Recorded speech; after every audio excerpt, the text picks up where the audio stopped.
Buongiorno amigas y amigos del Círculo. Como sabéis, desde el principio, desde el 7 de octubre de 2023, en este programa hemos hablado de forma clara y muy directa de lo que pasó ese 7 de octubre que fue, como sabéis perfectamente, la matanza por parte de Hamas en Israel de muchos, bueno, no solo judíos, no solo gente de Israel, pero también de extranjeros, más de 1.000 personas. Como sabéis también, y en este programa, semana tras semana, nunca hemos faltado de dar noticias relacionadas con la reacción de Israel. La reacción que, como sabéis perfectamente, después de una reacción que podía parecer positiva, en el sentido que tenía todo el derecho a la defensa Israel, de defenderse y por lo tanto de buscar lo que habían sido los asesinos,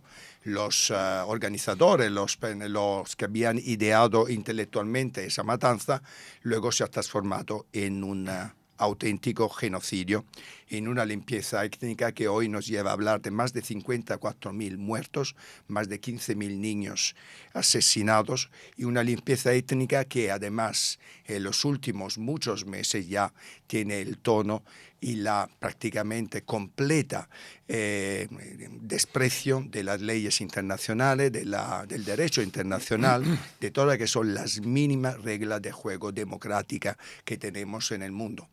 Hemos hablado muchas veces también con el embajador en España de Palestina, pero hoy os traigo una testimonianza que creo que os gustará mucho. Akram Lobad es un médico, un cardiólogo, presidente de la Fundación Akram Lobad.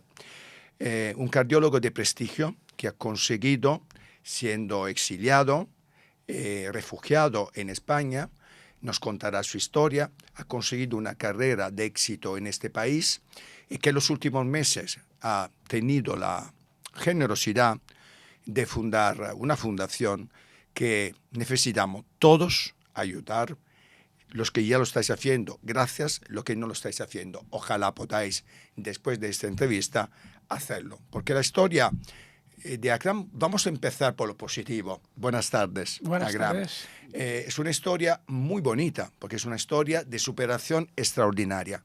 Pero luego hablaremos también de lo que está pasando hoy en Palestina.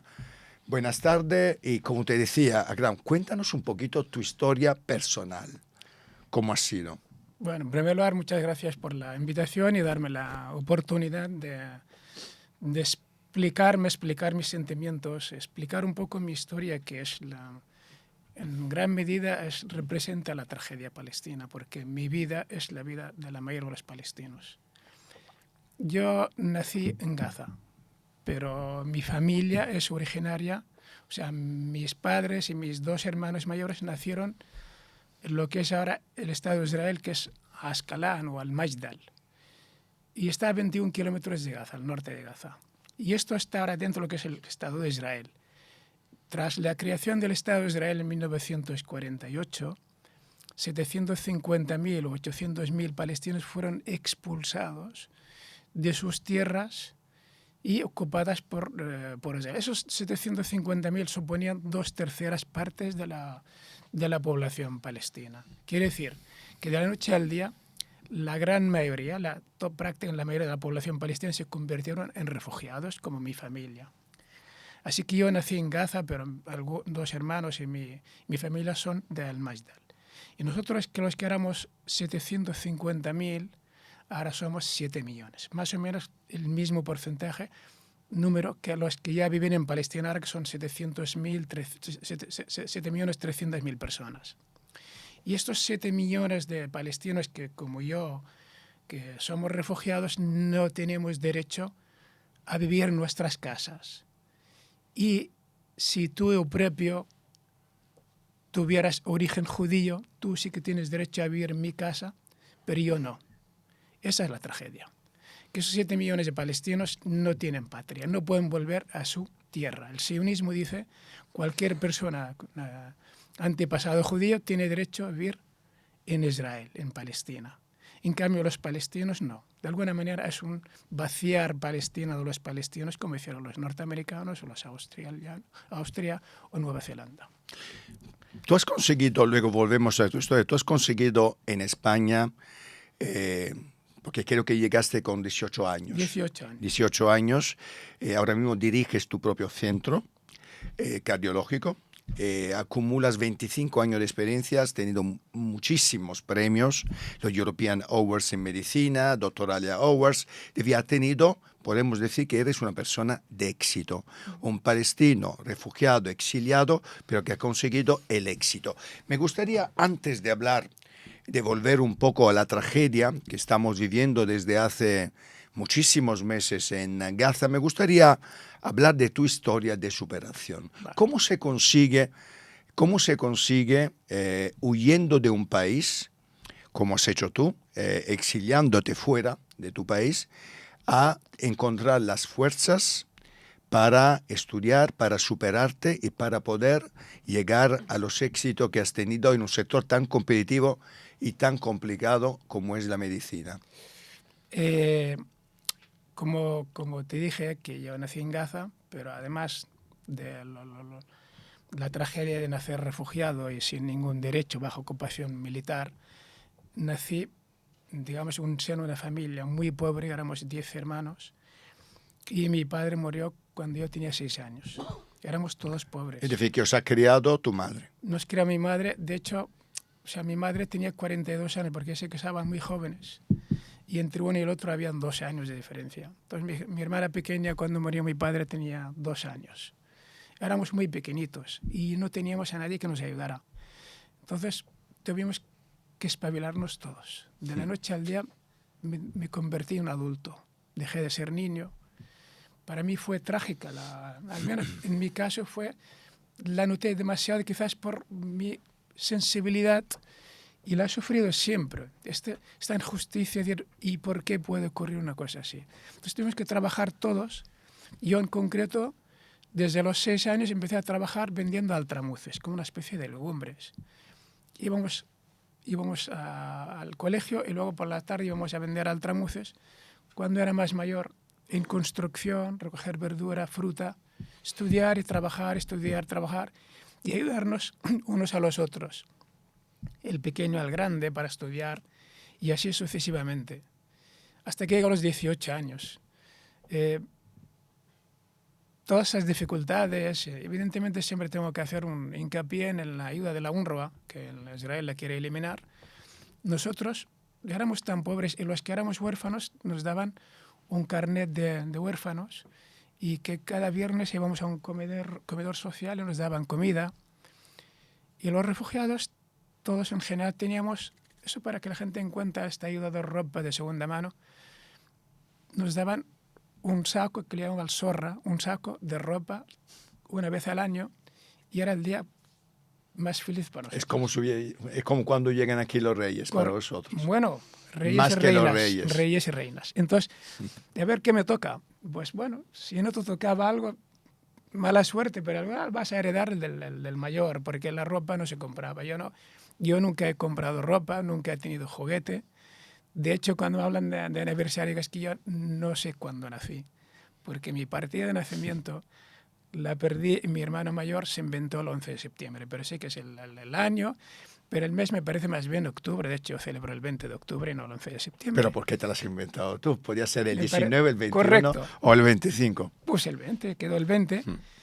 Y ha sido una vida pues muy difícil, bajo ocupación militar, sin ningún derecho civil. Los soldados israelíes te podían detener en cualquier momento por esto, por lo otro, te metían en la cárcel, te pegaban, te torturaban. No había juicio, no había nada. Y yo desde pequeño siempre tenía esta sensibilidad. O sea, era absolutamente intolerante a la injusticia. Digo, ¿y por qué nos tenía que pasar esto?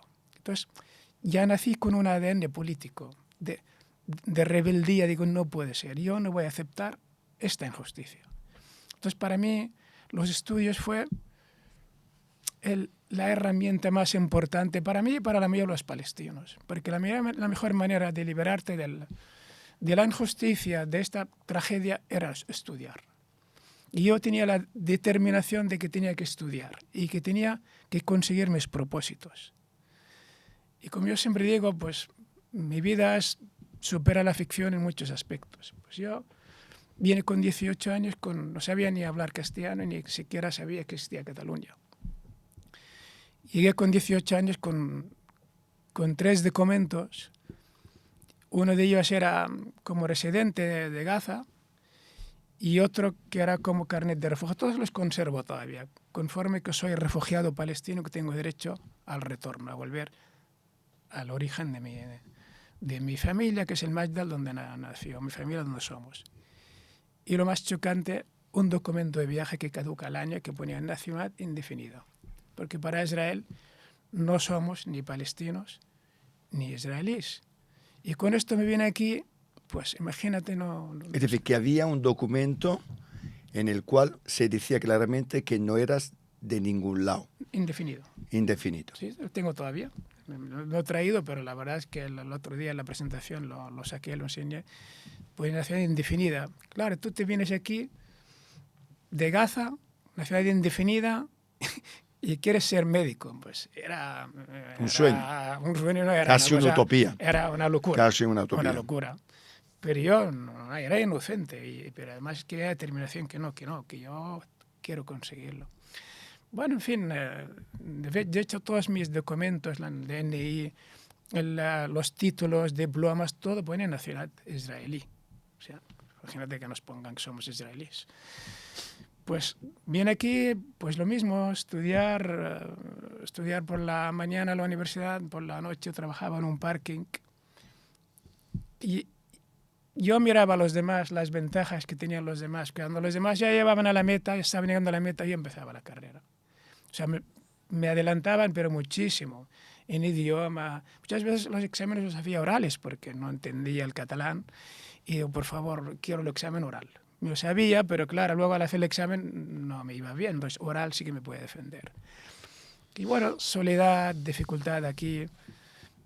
Y al final, pues, siempre tenías que demostrar hacer el doble el trabajo que los demás para conseguir lo mismo. Y me he acostumbrado a esto. Y al final, la verdad, me siento muy, muy satisfecho porque para mí, si hay ilusión o propio, lo demás viene fácil. Para mí la ilusión te lleva a la resiliencia, a la perseverancia. Yo tenía la ilusión, no quería ser inferior a nadie, no quería estar en desventaja. Tenía muy claro que yo no soy ni nunca seré menos de nadie. Y esta determinación es la que marcó mi vida hasta hoy. Y ahora mismo, ¿cómo estás viviendo lo que está pasando? Porque evidentemente lo que estamos viendo en Palestina no es de ahora, desde el 48. Está pasando lo que está pasando, ¿no? Pero nunca se había perpetrado un genocidio, una limpieza étnica de las dimensiones que estamos viviendo en este momento de parte del gobierno en fin, criminal de Netanyahu y algunos de sus ministros. Digo algunos porque probablemente hay algunos que son todavía peores que él, ¿no? Nunca lo habíamos vivido. ¿Cómo estás viviendo este momento en el cual parece que la intención clarísima de Netanyahu es realmente una limpieza étnica total, un genocidio total, y hasta ha apoyado la tesis loca, absolutamente brutal, de Trump de montar en Gaza una especie de parque de atracciones o de residencia para ricachones en la playa, ¿no? ¿Cómo estás viviendo una situación en la cual ya ha habido más de 54.000 muertos, muchísimos miles de niños y ahora mismo una hambruna que está matando muchos niños, hospitales y ONGs destruidas, asesinadas? Una noticia de ayer que en Médico del Mundo 8 muertos, entre los cuales 4 niños. La UNRWA, que tú has comentado, muchísimos miembros de la UNRWA asesinados, 168 o algo así, si no me equivoco. Quiero decir, estamos viviendo una situación que nunca se había vivido. ¿Cómo estás viviendo y cómo está viviendo tu pueblo esta situación? ¿Hay esperanza? ¿Tenéis esperanza? ¿Qué te escriben tus primos, tus parientes, la gente que tú conoces ahí?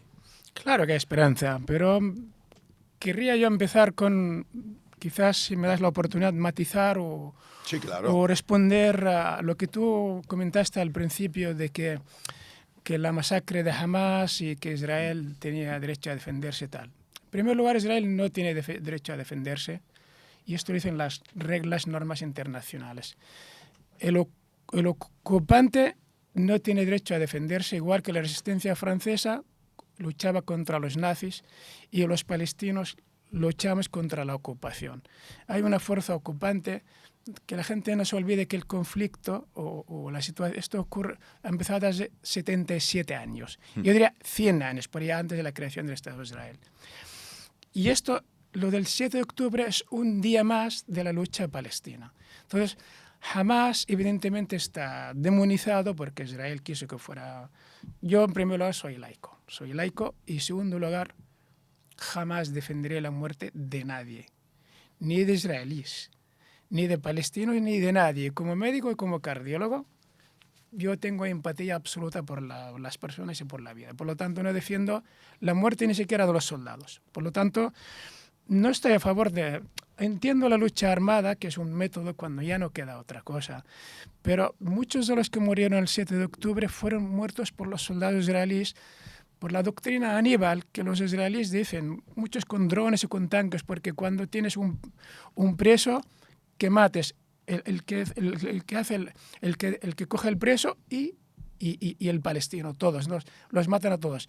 Y hubo mucho error, esto no lo digo yo, lo dicen, si buscáis, la prensa israelí dice que muchos murieron a manos de los soldados israelíes. Pero aún así, seguramente murieron civiles, pero yo no quiero defender Hamas, pero desde luego Hamas es una fuerza, si bien es religiosa, pero ella es una fuerza armada de resistencia contra una ocupación que llevábamos 17 años en Gaza bajo un bloqueo absoluto. La prueba de esto es que yo no podía ir a ver a mi familia, ni yo ni nadie. Mi familia no conocen a su gente porque no pueden entrar ahí. ¿Por qué? Porque estaba todo bajo un bloqueo absoluto de Israel. Entonces, esta gente estaba 17 años bajo un bloqueo. No dejaban pasar material de construcción, no dejaban pasar absolutamente nada. Y el 7 de octubre es fruto de una lucha de 77 años de opresión, de grito a la comunidad internacional y nadie nos hacía caso. Y Hamas, como fuerza armada, que evidentemente es un grupo religioso, como tantos que hay también en Europa, hizo aquí el 7 de octubre, pero normalmente yo lo digo porque los de Hamas, como creyentes que son, no matan civiles. Que murieron civiles de una manera indirecta, me lo creo. Seguramente murieron civiles en una situación así. Pero si decimos lo de Hamas, 1000 personas que murieron, es una masacre, pues si hablamos lo que está haciendo Israel, pues no lo sé. Y dime una cosa, ¿cómo has oído que Netanyahu ha reconocido que Hamas ha sido financiada por Israel? Por él. Bueno, en vía indirecta por Qatar, ¿no? 1.600 millones de dólares. Y mucho de este dinero... Mucho más, bueno, serán 80 millones al mes. mes. Ha salido, efectivamente, pero la suma creo que era 1.600 millones, creo, por lo menos los datos que yo he leído. Y mucho de este dinero ha ido a parar a la lucha armada de Hamas. Correcto. ¿Qué significado tú le das a todo esto? Porque parece, por la noticia, además lo ha reconocido directamente Netanyahu, que en un cierto sentido, entre comillas, ha financiado él la lucha armada. O sea, en primer lugar, cuando decimos que la gente, la prensa europea, la prensa de desinformación, porque para mí todos son desinforman, no informan, cuando dicen el gobierno de Netanyahu, no. Toda la sociedad israelí está a favor de lo que está pasando. O sea, el 70%... ¿No crees que hay una oposición real? Parece que ahora mismo se está levantando alguna voz pidiendo elecciones adelantadas. Te explico. Ellos dicen no a la guerra solo para que liberen los presos que tiene Hamas. Pero no o sea, la mayoría de los palestinos están a favor de expulsar los palestinos de Gaza. La mayoría, 56%, están a favor de expulsar los palestinos del 48 que ya llevan pasaporte israelí. O sea, ellos quieren hacer limpieza étnica, pero de toda Palestina histórica. Pero la población. Pero cuando hablamos de Netanyahu, pensar que toda la población de Israel está en contra del Estado palestino. O sea, el Parlamento israelí votó el otro día conforme que no aceptan un Estado palestino. O sea, Sí, todas no, las esto desde sociedades... siempre. Nunca De han hecho, estado a este favor. gobierno está elegido democráticamente por ellos y estos son los que representan Y una a cosa, Israel. Akram, hablábamos antes de empezar el programa del silencio atronador de la comunidad internacional. Y que no hay, evidentemente, exceptuando pocos casos, sabes que ha habido gobierno como el gobierno español que sí ha reaccionado de alguna forma contra el gobierno de Netanyahu, pero cómo, a mí me gustaría saber tu opinión en relación a la reacción que tienen los países árabes frente a la situación, a lo que está pasando en Gaza y en Palestina en Me general. gusta esta pregunta. Mira. Porque a mí me sorprende todavía más. No, a mí no me sorprende. Mira, en primer lugar, Israel es un proyecto colonial. O sea, el Claro. sionismo, entre él, tiene árabes, judíos, musulmanes, de todo tipo de religión. No es una religión. Sionismo no dice solamente... No, No, es un proyecto colonial fabricado por los europeos, después por Estados Unidos. Veréis que quien apoya este proyecto también, muchos países árabes. O sea, Okay. hace 200, 300 años para colonizar un país mandabas un ejército, mandabas soldados, ocupaban Argelia, ocupaban Egipto, era así. Después de la descolonización se habló de la independencia de esos países, pero es mentira, independencia no. Se hicieron unos estados protegidos por los antiguos colonizadores. O sea, si te das cuenta, no hay ninguno democrático. Todos son dictadores. ¿Por qué? Porque si yo tengo democracia, no puedo decidir sobre la democracia, sobre el pueblo. Pero sobre un dictador sí. O sea, el mundo árabe está colonizado. La gente es una cosa que no pueden levantar la cabeza, porque quien levanta la cabeza te meten en la cárcel y no sales nunca. Si tienes suerte. Si tienes Si suerte. tienes suerte. Entonces, si yo tengo mi dictador, que de alguna manera su permanencia depende del Estado de Israel, de Estados Unidos y de Europa, por lo tanto, nosotros tenemos que llevarnos bien. O sea, yo te pregunto, ¿por qué no hablan de hacer democracia en los países del Golfo, por ejemplo? ¿Por qué no hay democracia? ¿Por qué cuando...? Yo creo que nadie se lo plantea. No, sí que lo plantean, pero no les interesa. Por eso digo que nadie se lo plantea. Si yo tengo no le interesa a nadie. si tengo una única persona, Es más fácil negociar. le digo, oye, tú, quiero que me bajes el petróleo y tal, ya o que está. me hagas esto o lo otro. Que me hagas un mundial de fútbol en Qatar. Y me lo hará, pero si tengo democracia, digo, hombre, en 4 años me lo van a cambiar. Todo se maneja con dinero. Entonces, es una colonización sin mandar ejército y que es mucho más efectiva. Y es lo que ocurre. Y estos tienen miedo a Hamas porque tienen miedo que les pase lo mismo en sus casas. Tienen miedo, en realidad, a su gente, a la democracia. Y que esto, tarde o temprano, pagarán la factura. No te quepa ninguna duda que el mundo árabe es un volcán que nadie sabe cuándo va a explotar. Pero bueno, explota de vez en cuando con volcanes aislados, ¿no? Esto no es nada. Evidentemente. Hablamos un poco de tu fundación, que por esto estamos también aquí, que es un proyecto bonito. Cuéntame cómo nace esta idea, por qué nace, qué estáis haciendo, qué queréis hacer, dónde queréis llegar y cómo la gente en su casa puede ayudaros. Pues mira, la fundación, lo que te decía, yo, esos 20, 21 meses ya han sido trágicos para mí. O sea, he llorado. Yo creo que pocas veces, ha habido un día que no he llorado, porque me levanto, no duermo más de 4 horas, 5 horas, como mucho, me levanto a las 3, 3:30, 4, y lo primero que hago es me pongo Al Jazeera y ver las imágenes aquí no se ven. Y miro las imágenes y es imposible no llorar. Ves los niños mutilados, amputados. Y me estaba haciendo mucho daño. Yo notaba que me estaba haciendo mucho daño y estaba tremendamente triste. Digo, bueno, ¿y qué hago? Y entonces empezamos a pensar, necesito ayudar, necesito hacer algo. En realidad es un proyecto egoísta. O sea, lo he pensado para protegerme a mí mismo, en el fondo. Porque yo estaba tan triste, digo, mira, tengo que hacer algo para aliviar este dolor.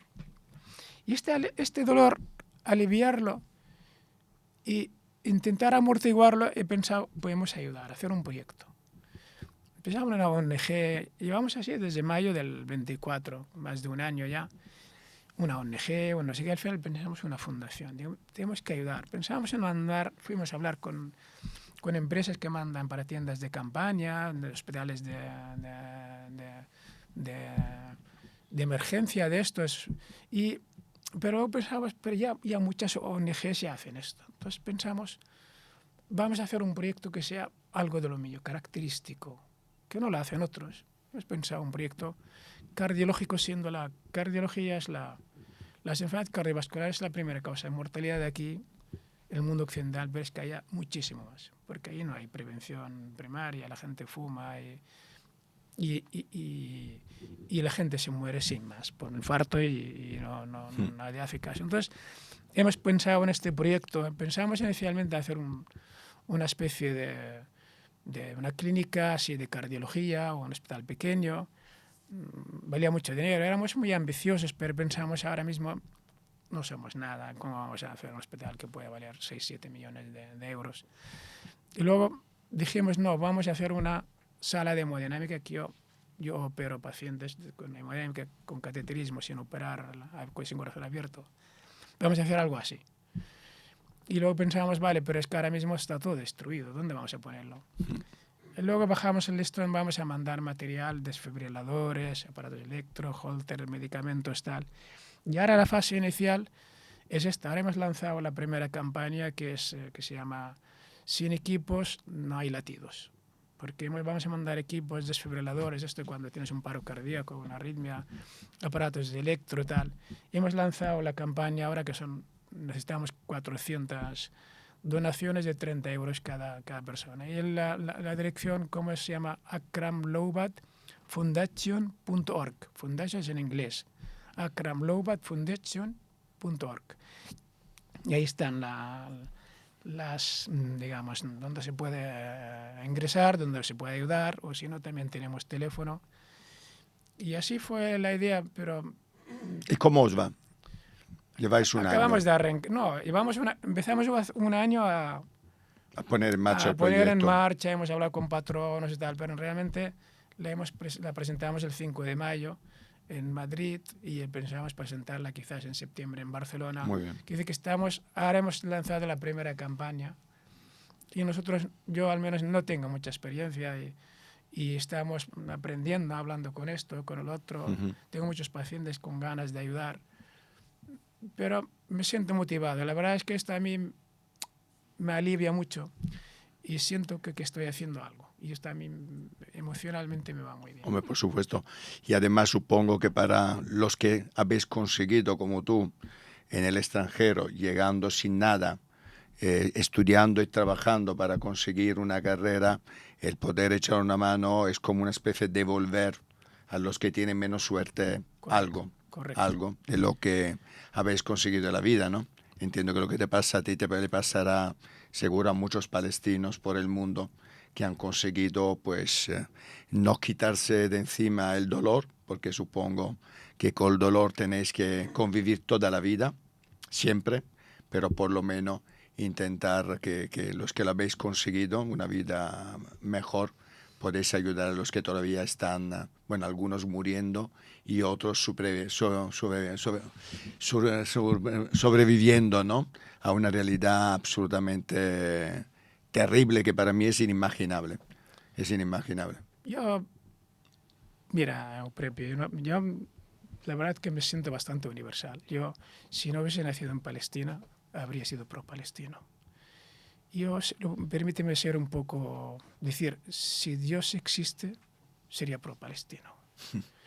Y no puedo concebir una persona que sea buena, que no sea pro-palestina, que no tenga empatía por los palestinos. Por lo tanto, lo hago esto de verdad porque me toca muy de cerca, pero en mi día a día yo tengo empatía por la gente, por toda la gente, incluso por los peores. Yo tengo compasión por los israelíes, porque digo, para que esta gente no tenga empatía y maten sin piedad, deben de estar muy enfermos. Hombre, sin ninguna duda. Muy enfermos. Yo estoy de acuerdo contigo. Además, un pueblo que ha vivido el Holocausto y que en vez de no tener odio, porque para mí lo que pasó en el Holocausto es algo absolutamente terrible,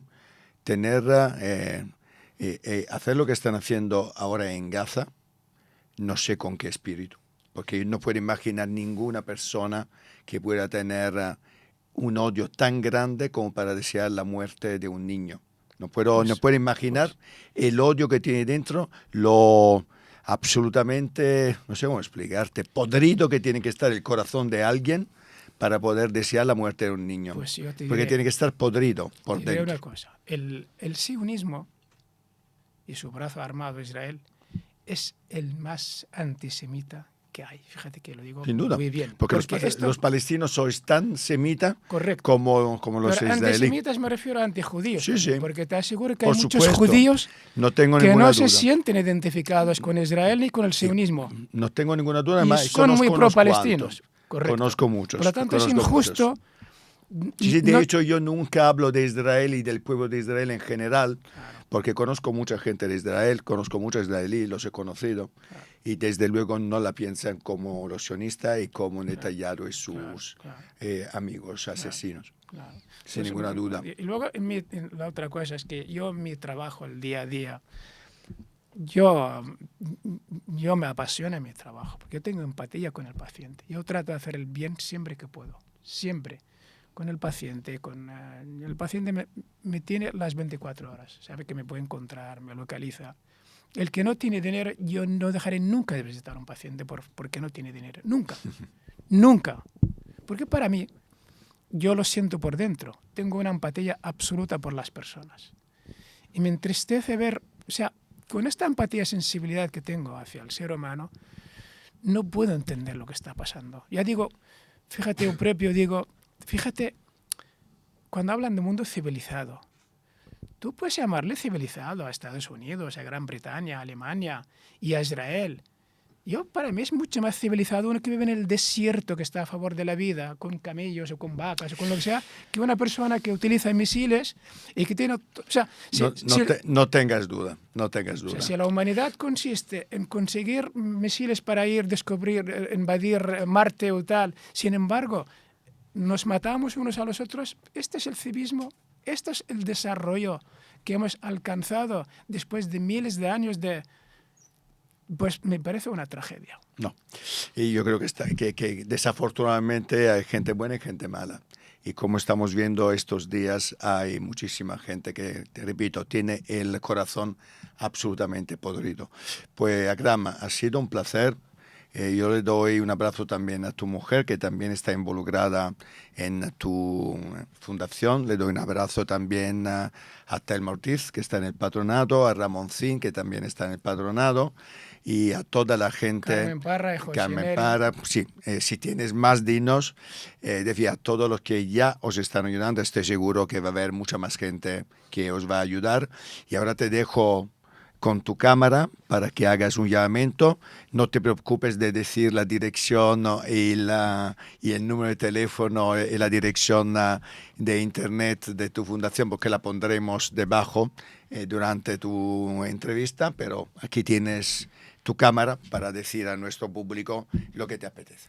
Bueno, en primer lugar, yo creo que hemos hablado de muchas cosas, pero yo lo que quiero hacerle entender a la gente es que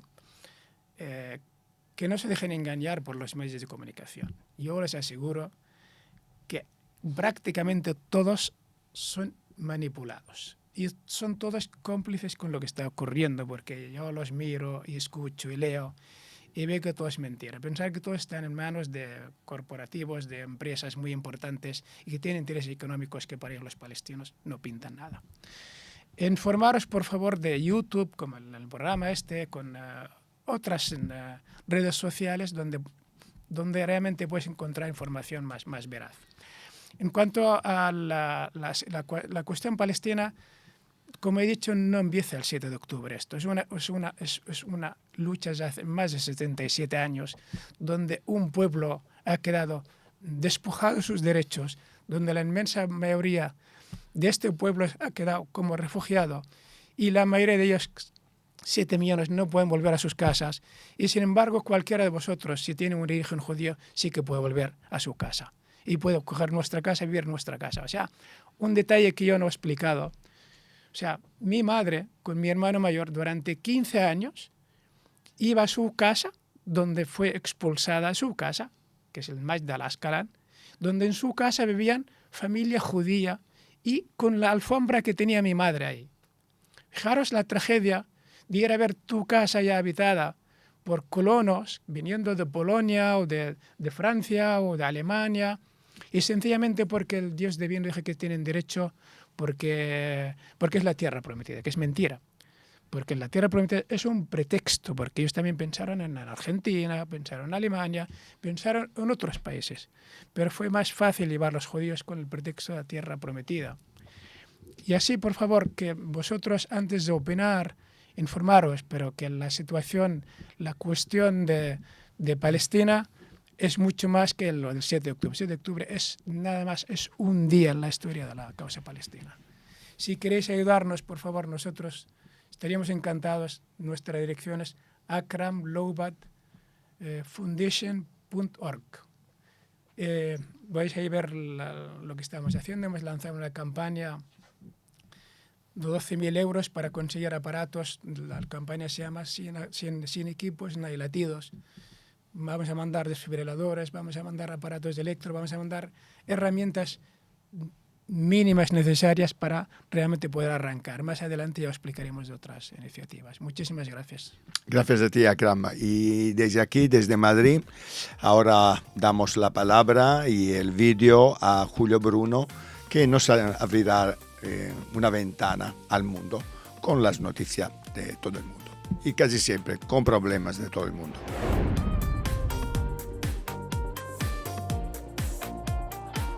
Hola Eusebio y amigos del Círculo Independiente. Pues hoy no me queda más remedio que hablar del divorcio del año, casi de la década o casi del siglo, que es la ruptura entre Donald J. Trump y Elon Musk, el hombre más rico del mundo con el hombre que se supone más poderoso del mundo, al menos en la política. Pero más bien esto es una crónica de una muerte anunciada, como hubiera dicho Gabriel García Márquez. Musk financió la candidatura de Trump con más de 288 millones de dólares, que se sepa, pudo haber sido más, y Trump le devolvió el favor pues dándole pues no solo una silla en la mesa presidencial, ¿no? O también le dio contratos o le mantuvo contratos, aparte de darle un acceso a información, acceso a incluso agencias que estaban investigando a Musk, y le dio el poder además de poder despedirlos como así hizo. Y fíjate por dónde despidió a mucha gente que estaba investigando o podía investigar empresas ligadas a Elon Musk. Bueno, como todo en esta vida, la ruptura es tan grande como los protagonistas, y es una ruptura que más bien parece de reality show. Empezó con Elon Musk criticando la Big Beautiful Spending Bill, o sea, es que el nombre, perdonar que me ría, ¿no? Típico Donald Trump, que llama las cosas como si fuera un chico de 12 años. Pero vamos, el gran decreto para gastar a lo grande, y entonces, ¿cómo traducir eso? Y esta Big Beautiful Bill, the Spending Bill, pues Musk finalmente, por lo que a él le tocaba, por sus empresas, dijo finalmente: esto es una Big Ugly Spending Bill, o sea, una fea, no es bonita, y esto va a arruinar la economía del país y al país. Y además pues criticó a Peter Navarro, que le llamó de todo, dijo: este señor sabe de mi economía lo mismo que yo, ¿no? O sea, mucho menos que yo, en el sentido de que, bueno, no respeta al señor Navarro, y era una forma que empezó a criticar a Trump criticando a Peter Navarro. Al final de ese tweet o de ese ex, Trump se lo tomó muy mal, y no solo él, sino algunos miembros de su partido, y aprovecharon la envidia y el odio que pueden tener a Elon Musk para decirle: no, esto no puede ser así, para calentar a Trump, que como todos sabemos tiene una mecha muy corta. Y claro, entonces Trump inmediatamente empezó a llamarle traidor, a enfermo, drogadicto, a acusarle de 1000 cosas y además decirle, y cuidado, que no vaya a ser que vaya contra ti. Por supuesto que entonces Musk le contestó que aparte de que esto era malo para el país, que Trump estaba contra él precisamente porque su nombre estaba asociado a los ficheros de Jeffrey Epstein, el conocido pedófilo y bueno, que murió en la cárcel, como sabemos. Es de todos sabidos que hay muchísimos vídeos de Jeffrey Epstein con Donald Trump y con otras figuras, pero en el caso de Trump está ahí documentado. Pero mira por dónde lo ha borrado, este tweet, este ex lo ha borrado un par de días después. Pero claro, esto ya rompió toda la relación y rompió la posibilidad, parece, de que se vuelvan a amigar. O sea, esto es una ruptura, un divorcio en toda regla. Y efectivamente, bueno, pues veremos a dónde va esto, porque claro, lo siguiente que hizo Elon Musk en su plataforma X fue pedir si había que apoyar al Partido Republicano, al Demócrata, o había que hacer un tercer partido, como ya ha habido ahí en Estados Unidos. Y el 80% de los votos en X fueron a hacer un tercer partido. ¿Quién sería el líder de ese tercer partido? Elon Musk. En fin, el presidente no puede ser, porque es extranjero, naturalizado americano, pero extranjero de Sudáfrica. Pero bueno, esta guerra, a mí me ha parecido interesante ver que se está haciendo por las dos personas más poderosas del mundo, digamos, o dos de los más poderosos del mundo, en sus propias redes sociales, tanto X, ¿no?, la anterior Twitter, como Truth Social. Y ahí tenemos cómo ellos utilizan a sus seguidores, like contra like, el me gusta de uno contra el me gusta de otro, para que incendiar a sus seguidores unos contra los otros. Me parece una política de circo low cost, de circo de bajo calibre, y mientras ellos pelean, los que pierden somos nosotros. Porque es, mira lo que está pasando aquí, cuando lo que está pasando realmente está allí. La democracia está en venta, esta cleptocracia que tenemos en América está claro, los egos están en el poder, y esta crónica de una muerte anunciada a la que me refería es más la muerte de la verdad y de la política con mayúscula. Muchas gracias a todos y hasta la próxima. Buena suerte.